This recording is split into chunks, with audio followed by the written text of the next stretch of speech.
আসসালামু আলাইকুম, শুভ সকাল। কেমন আছেন? আলহামদুলিল্লাহ আমি ভালো আছি। তো বাসার থেকে অনেক দূরে আপনারা হয়তো গেছে ভিডিও, তো যখন মার্কেটে গেছিলাম তখন এখানকার ভিডিওটি একটু পাইছিলেন, তবে সামনের ভিডিওটুক। তো এখানে অনেক রাস্তা দিয়ে ফুল গাছগুলো তো খুব ভাল লাগছে, কিন্তু ক্যামেরায় অতটা বোঝা যায় না গিজাজের জন্য। আর মনে করেন আয়নাটা তো অনেক ঘোলাটো এই জন্য ভালো করে বোঝাও যায় না। তো অনেক ভালো লাগতেছিল। আমি আর আমার মালিক আর মালিকের বোনের 2-3 জন মিলে গেছিলাম। তো আমার মালিকের বোনের সাথে ওমরা করতে আমার খুবই ভালো লাগে। ও খুবই মন মানসিকতা, ওর আন্তরিকতাটা খুবই ভালো। তো আমি এবার শেষ ওমরা করতে যাইতাছি। তো এভাবে রাস্তাঘাটের ভিডিও নিতেছি। তো আসপান চলে আসছি, এই যে আসপান। তো আসপান থেকে একটু ভিডিও নিলাম। তো এই ভিডিও টিডিও নিতে আছি আর আমার মালিককে দেখতেছি, আমি আয়নার মধ্যে দেখতেছি, মালিকও আমার দিকে তাকাইতেছে। ভিডিও টিডিও করি যে তাকাইতেছে, আমি যে একটা কি লজ্জা পাইছি বলার বাহিরে। তো এই যে সামনে দিয়ে যে গাড়িটা যাইতেছে, এরকম একটা গাড়ি আমার মালিকেরও আছে। তো এই গাড়িটার মতো আমার মালিকের। তো আমরা অনেকটাই পড়ায় মক্কার কাছাকাছি আমরা চলে আইছি, কিন্তু এখন আমাদের আর অল্প একটু গেলেই কিন্তু আমরা মক্কার কাছাকাছি চলে আসছি, ঠিক আছে।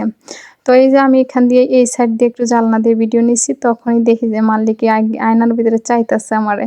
পরে আমি একটা শরম পাইছি আর কি। তো এখন এই যে মক্কার উদ্দেশ্যে রওনা হলাম অনেক চেষ্টার পরে, আলহামদুলিল্লাহ।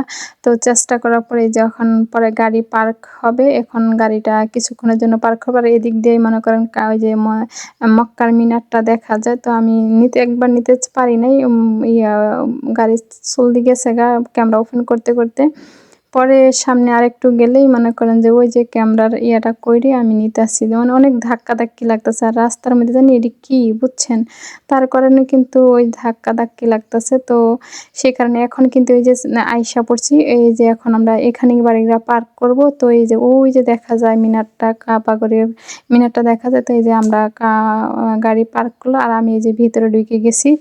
এই জায়গাটা আমার কাছে খুব ভালো, আর মানুষ খুব কম, একবারে হালকা পাতলা মানুষ, অত ভিড় নাই। তো আমরা একবারে কাবাগরের সামনে চলে আইছি। আমি ওমরা করা শেষ, ওমরা করে আমি নামাজ পড়ে আমি 2 রাকাত নামাজ যে পড়তে হয়, তো খুব লম্বা করে নামাজ পড়ছি। নামাজ পড়ার পরে আমার ম্যাডামের বোন টোন কি মালিকের বোন, মালিকের বোনের ছবি তুলছে আমার, আর একটু ভিডিও করলাম। সেই সাথে এখানে এসে সাফা মারুয়া নিচতলাতে ভিডিও, নিচতলায় কাজ করে, তাই আমরা নিচতলায় আমরা সাফা মারুয়া করতে পারি না। তারপর আমরা উপরে উঠছি। তো এইটা হয়েছে ঝমঝম পানির নাকি কইতে পারি না, এটা এইখানে এসে প্রথম, এখান থেকে শুরু করে সাফা মারুয়া, তারপরে লাস্ট হয়েছে ওইদিকে। তো আমি লাস্টেরটা আগে দিছি, পরেরটা দিছি এখানে। তো এই যে এখন আমার ওমরা করা শেষ, আমি এখন মনে করেন আবার বের হয়ে গেছি আমরা উপরে সিঁড়ি থেকে। তো বাসায় আসার পরে এখন কি করব, আমি আইসার ঘুমাই নাই।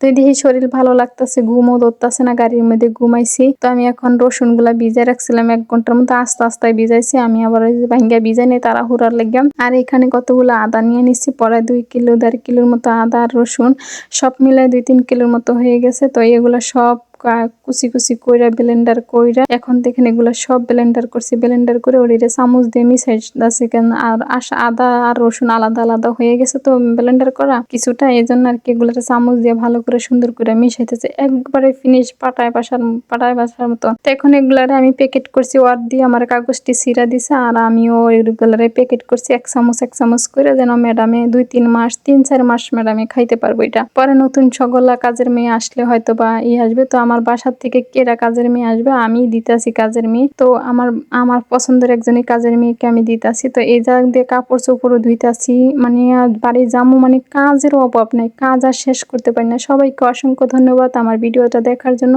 আমাকে সাপোর্ট করার জন্য। আসসালামু আলাইকুম ওয়া রাহমাতুল্লাহি ওয়া বারাকাতুহু।